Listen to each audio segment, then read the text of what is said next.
Bonjour et bienvenue dans la première review d'imprimante 3D. Déjà merci beaucoup d'être sur la chaîne pour regarder les vidéos.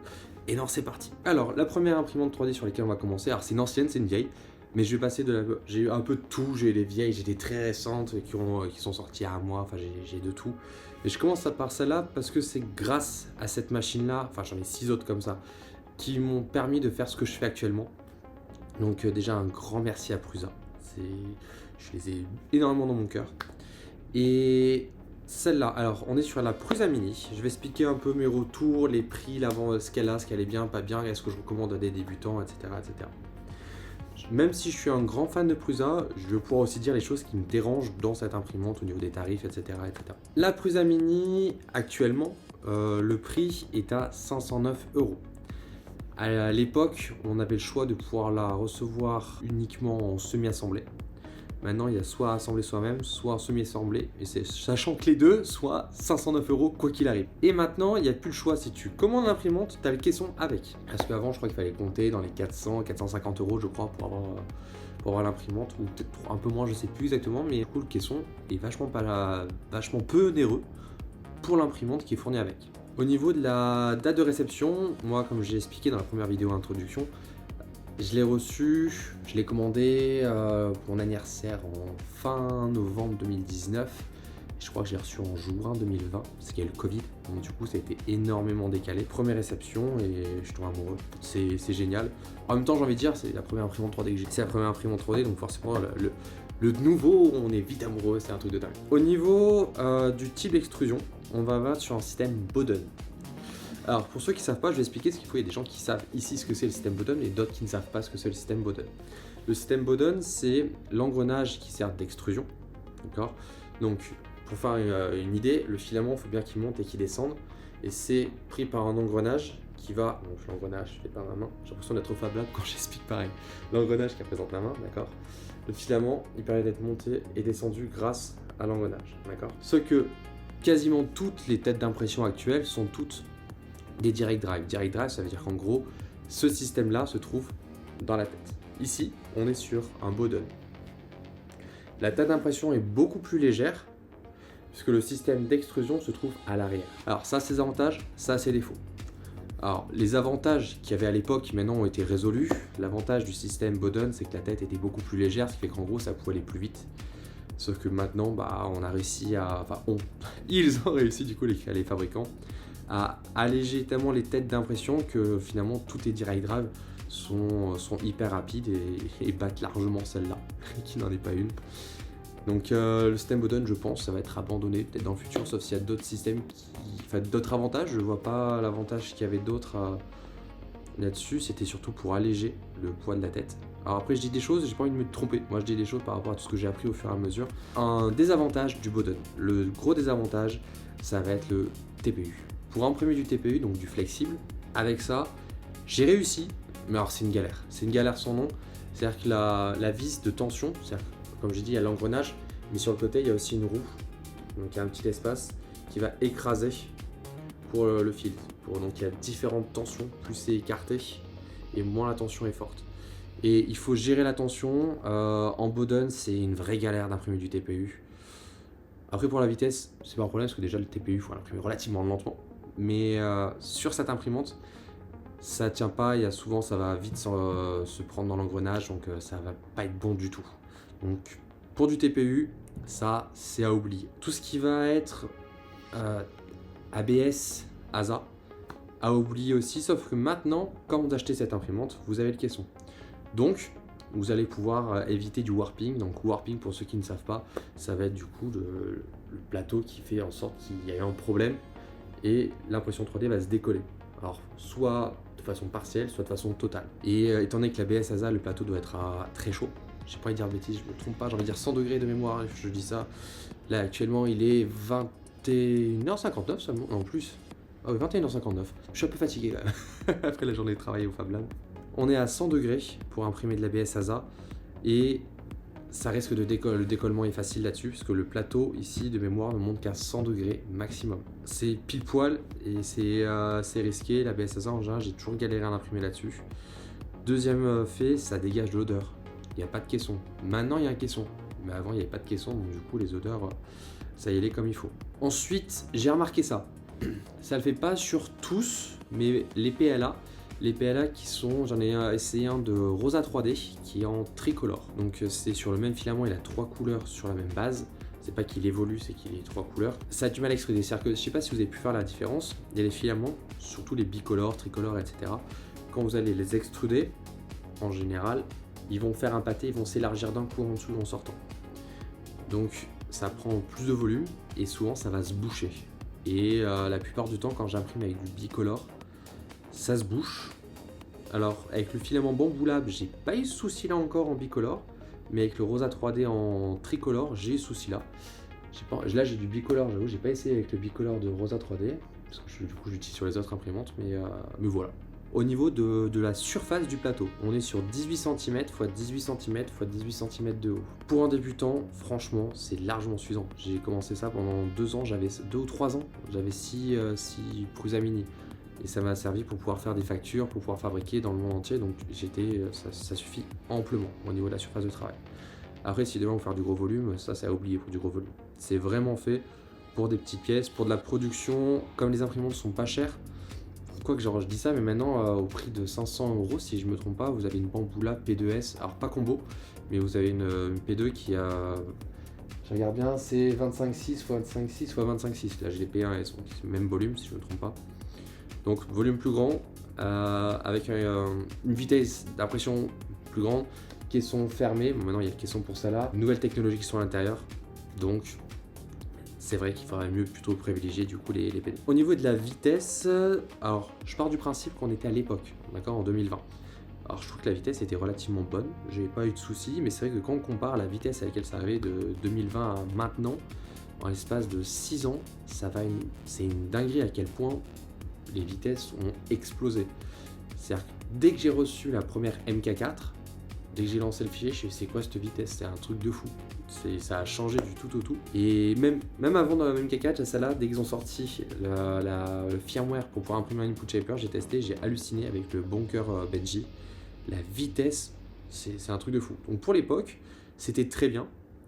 Mais maintenant, c'est vrai que c'est un peu dépassé pour une petite machine. Elle est très bien. Mais il y a Bamboo Lab qui a sorti la A1 Mini, je dirais dans les ordres de 199 €, 200 € sans AMS, hein, qui va beaucoup plus vite, qui a un système de purge, de nettoyage beaucoup mieux, qui est de nouvelles technologies. 2019-2020, l'autre est sorti en 2024, la A1 Mini, ou 2023, j'ai pas envie de dire d'erreur. Corrigez-moi dans les commentaires si je me trompe. Donc c'est vrai que les dernières sont forcément beaucoup plus effectives. Mais je dis par rapport avant et maintenant. Pour avant, c'était top. Pour maintenant, alors, on reste sur quand même quelque chose de qualitatif. Le suivi de Prusa est top. Il n'y a rien à dire. Au niveau SAV, c'est les meilleurs là-dessus. J'ai vraiment rien à dire. Mais les autres imprimantes seront mieux. L'Input Shaper. Donc, quand ils ont lancé l'Input Shaper dessus, c'est que c'était impressionnant au niveau de la vitesse. Par contre, en qualité, ça perdait énormément. On avait une perte de qualité énorme. Alors, il faut que je fasse il a fallu que je fasse des bidouillages. J'ai pas encore eu le temps. Je vais commencer à vraiment de réviser totalement les machines, les démonter, les remonter totalement. Alors l'input shaper qui est dedans, les valeurs. Alors l'input shaper c'est pour accéder c'est une compensation de vibration pour qu'elle aille plus vite. Malheureusement la qualité ne suit pas, mais on peut régler. Et les coordonnées en Hertz qui sont fournies, on peut les changer. Mais par contre je ne sais pas comment on fait pour calculer, pour l'améliorer. Ils ont fourni un accéléromètre. Pas accéléromètre, mais on peut acheter un accéléromètre qui fonctionne uniquement sur la Core One, non pas la Core One, il n'est pas sur la Core One, sur la MK4, MK4S, MK3.5, MK3.9. On va le mettre et ça va faire des vibrations, ça va nous dire les bons hertz à mettre. Celle-ci ne prend pas en compte, on ne peut pas mettre l'accéléromètre, donc du coup, je ne peux pas savoir quels sont les bons. Bon après j'ai envie de dire, j'utilise quasiment plus. Elles ont quand même pris la poussière, elles sont toujours là, je les nettoie un peu, des fois je lance un petit print une fois par mois. C'est juste histoire de dire cool, elles sont toujours là. Au niveau du type de plateau, alors les plateaux qui sont fournis initialement, je dis de mémoire, c'est les plateaux lisses, d'accord, qui vont donner, je vais l'enlever. Alors ça c'est faire l'input shaper, je vais vous montrer du coup la qualité. Ah bah j'ai eu un souci, je pense que le plateau il a dû avoir une trace de gras, quelque part, parce que ça m'a fait un dessous nickel et à un moment ça a fait un truc, un gaga. Donc ça c'est à l'input shaper, je vous montre après les résultats ce que ça donne. Donc on a un plateau lisse fourni de base et on peut acheter les plateaux En plus, si ma mémoire ne me trompe pas, on est dans une trentaine d'euros le plateau. Donc ça, c'est le plateau texturé. Et il y a aussi satin, si je ne me trompe pas. Voilà au niveau des plateaux. Alors, je vais montrer le résultat. Ça, c'est avec l'Input Shaper. Celle-là, je trouve que la qualité est pas mauvaise du tout pour l'Input Shaper. Alors, je vais montrer les overhangs. Les overhangs sont hyper bien. Je suis vraiment étonné pour une imprimante qui date quand même de 2000. On est sur du 2020. Bah, la overhang au niveau de 80 degrés qui est quasiment nickel. Bah, c'est un truc de fou. Je montre bien comme il tient bien l'overhang. D'accord. Donc l'overhang, c'est cette partie-là, c'est la partie qui est dans le vide. En général, si ça fait pas beau, là, ça fait un truc propre. C'est un truc de fou, sachant que l'imprimante, elle n'a pas été vraiment révisée. Il faut que je la révise pour qu'elle soit vraiment bien. Puis en général, les ponts, elle a fait une petite cagade sur un pont. Et un pont, c'est pas foufou. Ensuite, la tour de rétraction, c'est relativement propre. Non, franchement, celle-ci, elle est quasiment bien calibrée, mais je vais quand même la démonter de A à Z pour avoir une meilleure calibration pour l'Input Shaper. Mais là où on sent que c'est pas bon, ça va être tous les angles. Les angles, elles ne supportent pas. Pour l'Input Shaper, bah, du moins sur toutes celles que j'ai essayées, j'ai ce problème-là. Elle va avoir un problème de sous-extrusion au niveau des angles. Je sais pas si on voit, mais ça va pas être bon du tout. Ça se verra peut-être mieux ici. Ah, l'angle ici est vraiment pas bon. Au niveau du ghosting, je regarde. On a un petit peu de ghosting, mais c'est pas énorme. Après, il faut aussi prendre en compte qu'on est sur une imprimante de 2019-2020. Ça, c'est des choses à prendre en compte. Pour une imprimante qui date de 2019-2020, elle est très bien la qualité. C'est vraiment très bon. Voilà. Alors, au niveau de la connectique, on peut faire par branchement USB, donc c'est sur le côté. On peut le faire ensuite par Wi-Fi ou par câble Ethernet. Au niveau de la première couche, ça, c'est les défauts. Chose que les gens maintenant achètent des imprimantes n'ont plus ce souci-là, mais qui est encore actuel. Quand on va imprimer, juste avant, on va falloir faire une calibration de la première couche. On le fait une fois et après, il faut peut-être le recalibrer après. Grâce au système ici, Pinda. Je sais plus si c'est Pinda ou Minda. Minda, je crois que c'est l'ancien, Pinda, c'est le nouveau. Donc en gros, ça va être un capteur de métal, si je ne me trompe pas, qui fait que quand elle va faire un mapping, elle va se déplacer sur 16 points à plusieurs endroits et elle va s'allumer en rouge. En gros, c'est dès qu'elle va détecter le métal. Parce que la planéité, ça n'existe pas. La planéité parfaite, c'est impossible. Donc ça va compenser. Alors pour exagérer, là on a l'impression que c'est plat, mais lui en zoom, il va avoir des petits défauts. Ah oui, j'ai oublié de préciser les plaques, elles sont magnétiques et tordables, ok, à effet ressort. Donc en gros, il va calculer les effets pour savoir s'il doit remonter, redescendre. Donc ça, c'est ce que font toutes les imprimantes, sauf que c'est la buse qui va taper. Là, ça ne tape pas. Et après, il va falloir faire une calibration de première couche où elle va imprimer. Il va falloir descendre avec la molette pour qu'elle puisse faire une calibration de première couche. Et on a ensuite le bon niveau. Il arrive que plus on s'éloigne sur les bords et plus il y a des défauts où ça va changer. Il prend pas 100% en compte les hauteurs de couche, il y a des petits défauts de ce côté-là. Alors au niveau des résultats, franchement comme je vous montrais, la qualité elle est vraiment top pour une imprimante de l'époque. Mais c'est vrai que quand on compare aux imprimantes de maintenant qui vont plus vite et qui ont une meilleure qualité, c'est vrai qu'on va plus aller vers les autres que sur celle-là. Mais ça c'est le petit cœur de Dylan qui parle, qui dit je t'ai beaucoup aimé, je ne te vendrai jamais, je ne te donnerai jamais. Tu resteras avec moi quoi qu'il arrive. Voilà. Alors en attendant, pendant que je vais parler, je vais lancer une impression. Alors je suis un fan de Dune, d'accord. Vous allez découvrir au fur et à mesure mes passions, j'en ai énormément. Du coup je vais imprimer un petit verre des sables de Dune. Hop. Et je l'imprime pas en Input Shaper, histoire que ça fasse moins de bruit pendant que je parle. Hop là. Donc ça c'est bon, et j'ai encore un petit peu de fil à main. Alors dans les défauts que j'ai pu rencontrer avec cette imprimante là, j'ai souvent eu le problème du plateau où c'était pas partout pareil au niveau de l'écrasement. Bon maintenant c'est réglé sur toutes les imprimantes, franchement faut y aller. Je suis même sur une Bambu Lab, j'avais carrément, il était sur la vis, donc du coup il était vraiment surélevé et la planéité était nickel, c'est un truc de dingue. Donc ça a été vraiment réglé après, que ce soit Bambu Lab, Prusa, Creality, etc. Tout le monde est passé sur un autre problème. Un autre système. Ensuite, le second problème, c'est le TPU. C'est impossible à imprimer, c'est une vraie galère pour l'impression du TPU. J'ai eu au début du clicking, c'est-à-dire qu'en gros, ça se bouchait, ça voulait pas sortir le filament, je ne comprenais pas. Alors c'était juste un problème de visserie pour la tension. C'était juste ça, il fallait bien visser. C'était relou parce que pendant un bon moment, j'ai galéré, je pétais un câble pour rien. Hormis ça, les qualités d'impression J'ai souvent la sous-extrusion, donc du coup ça il faut compenser directement sur le Prusa Slicer au niveau filament. Donc du coup on va compenser sur le multiplicateur d'extrusion. Donc si c'est en sous-extrusion, on va augmenter, si c'est en sur-extrusion, on va descendre. J'ai souvent eu de la sous-extrusion. Mais à part ça, au niveau des problèmes, j'en ai eu très peu. C'est pour ça que j'en ai eu. Voilà en gros ce qu'il y a. Alors maintenant, pour mon avis général, je vais répéter un petit peu ce que j'ai dit, mais je vais quand même donner mon avis. Maintenant, pour 509 €, une imprimante comme ça, de la marque Prusa, avec le caisson fermé, ça reste un bon choix. Mais il faut quand même prendre en compte que maintenant, il y a des imprimantes pour ce même prix. La P2S, à choisir personnellement, même si je suis un fanboy de Prusa, à choisir entre une P2S ou une Prusa Mini avec le caisson, la P2S. Il n'y a pas photo, là, je l'ai gardée. J'en suis très content. Peut-être que si j'ai des enfants, je leur ferai découvrir celle-là et ils me diront papa, qu'est-ce qu'elle est lente l'imprimante. À l'époque, on était très contents, ça allait assez vite. Vous allez voir du coup le mapping, comment ça se passe. Donc, voilà. Et là, sauf que la buse ne touche à aucun moment. Là, on est juste sur le détection de métal. Voilà, la détection de la plaque d'impression. Donc, un débutant, j'orienterai plus sur du Bambu Lab en termes de départ que plutôt sur celle-là, au niveau du prix, mais ça reste quand même une bonne machine.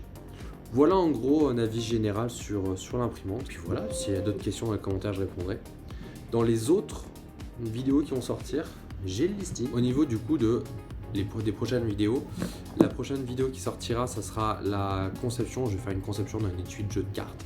Donc essayer au niveau du design, trouver quelque chose de sympa. La conception sur ordinateur, l'impression, vérification. Et puis voilà, ensuite le fichier 3D sera mis à disposition. Les gens pourront l'utiliser, ils en feront ce qu'ils veulent. Suivi par la présentation de la Core One L. Donc dans 2 semaines, la Core One L sera le 21 janvier. Le 28 janvier, je vais donner des tips, des conseils pour pouvoir faire des insertions pendant l'impression 3D, notamment pour les aimants. Pour l'instant, j'ai vu personne l'expliquer avec la technique que j'utilise. D'habitude, les gens, c'est je rajoute de la colle, machin. Il y a beaucoup plus rapide, beaucoup mieux, beaucoup plus qualitatif. Et ça, j'utilise ça. Pour l'instant, j'ai vu personne le faire. Mais du coup, ça sera un tip. Voilà, tous ces tips-là, comment rajouter des tags NFC, la pose dans l'impression 3D, des insertions d'aimants, j'en ai fait énormément. Je sais pas. Je crois que je dois être à peu près à plus de 10 000 aimants insérés dans les impressions 3D. Ce qui est plutôt pas mal quand même. Donc voilà.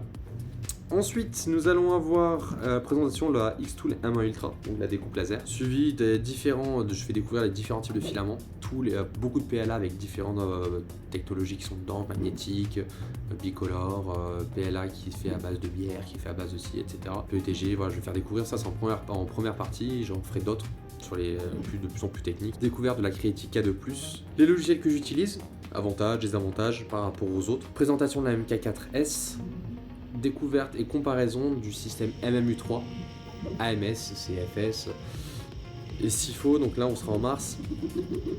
SIFO, je croise les doigts, j'y crois pas parce que normalement ça, je pense que ça sera trop tôt.